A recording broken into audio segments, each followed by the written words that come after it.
અગત્યના સમાચાર। વડોદરાના રાજમહેલ રોડ પર આવેલ સાઈ શુકન સાઇટમાં વધુ એક વિવાદ। વડોદરાના હાર્દસમા રાજમહેલ વિસ્તારમાં બની રહેલું સાઈ શુકન સાઇટ જે છેલ્લા ઘણા વખતથી વિવાદોમાં સપડાયેલી છે। અનેક વખત વડોદરા મ્યુનિસિપલ કોર્પોરેશન તથા ટાઉન પ્લાનિંગ તથા મુખ્યમંત્રી અને પ્રધાનમંત્રી સુધી આ બાબતે રજૂઆત કરેલ હોવા છતાં હજુ સુધી તેનો કોઈ નિવેડો ન આવ્યો હતો। ત્યારે વધુ એક વિવાદ સામે આવ્યો છે। ગત રોજ સાઇટ પાસે રહેતા માળી પરિવાર છેલ્લા 80 થી 90 વર્ષથી આ જગ્યા પર રહે છે। માળી પરિવારને શહેરના સત્તાધીશો દ્વારા અથવા કોઈ મોટા માથાના ઇશારે માળી સમાજ પર લેન્ડ ગ્રેબિંગનો કેસ કરવામાં આવ્યો હતો। તેમજ અનેકવાર માળી સમાજ દ્વારા તંત્રના તમામ સત્તાધિકારીઓ તથા સરકારશ્રીને પણ રજૂઆત કરવામાં આવી હતી કે આ સાઇટમાં વરજવર માટે જ રસ્તો આપવામાં આવેલ નથી, તે આપવામાં આવે અને કોઈ સુરક્ષાની વ્યવસ્થા કર્યા વગર બાંધકામ ચાલુ કરવામાં આવેલું હતું અને આ માટે જ અનેકવાર માળી સમાજ દ્વારા વિવિધ જગ્યાઓ પર રજૂઆતો કરવામાં આવી હતી અને કહેવામાં પણ આવ્યું હતું કે આ ચાલી રહેલા બાંધકામમાં સુરક્ષાના અભાવને કારણે જો કોઈ મોટી દુર્ઘટના ઘટશે તો તેનો જવાબદાર કોણ રહેશે। અને તેવો જ એક બનાવ ગત રોજ બનવા પામ્યો હતો કે માળી પરિવારના એક સભ્ય આ બની રહેલ સાઇટમાં આશરે 20 થી 25 ફૂટ ખાડાની પટકાયા હતા, જેનાથી તેમને શરીરના ભાગે ગંભીર ઇજાઓ પણ પહોંચી હતી અને તેમને 108 દ્વારા સયાજી હોસ્પિટલ ખાતે ખસેડવામાં આવ્યા હતા। તેને લઈને આજ રોજ માળી સમાજ દ્વારા વડોદરા મ્યુનિસિપલ કોર્પોરેશન ગેટ પાસે આંખે પાટા અને હાથ બાંધીને તેનો વિરોધ કરવામાં આવ્યો હતો, પરંતુ કમનસીબે વડોદરા મ્યુનિસિપલ કમિશનર સાહેબે પોતે ઓફિસમાં આજે 9 વાગે લઈને માળી સમાજને તેમની રજૂઆત કરવા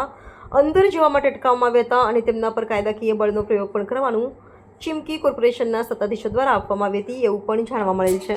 આજે અમે કમિશનર સાહેબમાં એટલા કેટલા દિવસથી શાંતિથી બેસી રહેલા। અમારી 7 થી 8 રજૂઆતો છે રોડ રસ્તાની અને સેફટી કરીને એનું કામગીરી બિલ્ડરની કરવાની।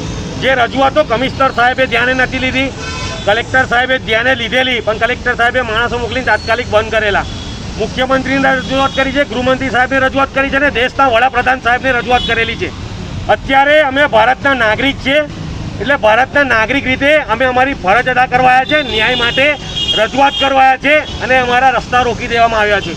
જે પણ અધિકારી હશે, જે પણ સિક્યુરિટી હશે એમને અમે કહેવા માંગીએ છીએ કે તમે તમારું નામ આપો, અમે તમારા વિરુદ્ધ ફરિયાદ કરવા માંગીએ છીએ। કારણ કે અમે બાંગ્લાદેશ, પાકિસ્તાન કે અફઘાનિસ્તાનમાંથી નથી આવેલા, અમે ભારતના નાગરિક છીએ।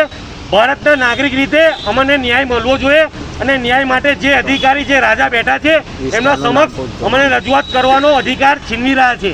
એટલે આજે અમે જે પણ અધિકારી રોકશે એની ઉપર અમે ફરિયાદ કરવા માંગીશું અને FRI કરવા માંગીશું કે અમારે અધિકાર છીનવી રહ્યા છે, જેથી અમારી જે માંગો છે જ્યાં સુધી સંતોષવામાં નહીં આવે ત્યાં સુધી અમારો માળી સમાજનો પરિવાર અહીંયાથી હલવાનો નથી અને અમારો માળી સમાજ પરિવાર સવારથી આવી અને સાહેબની ચેમ્બરની બહાર જ બેઠેલા છે। કારણ કે અમને ખબર જ હતી જે રીતે રાજનીતિ રમાઈ રહી છે, કોઈ એક જિગીસાબેન શેઠ જેના મળતિયાઓ જે કહેવામાં આવે એના સગા સંબંધીઓના નામ પર જે કહેવામાં આવે સાઇટ ચાલી રહી છે। એટલે ભારતીય જનતા પાર્ટીનું સાહેબ પર પ્રેશર છે, જેથી એમના હાથ બાંધી દેવામાં આવ્યા છે, જે કલમ ના ચાલે અને આંખો બંધ કરી દેવામાં આવે છે જેથી જોઈ ના શકે।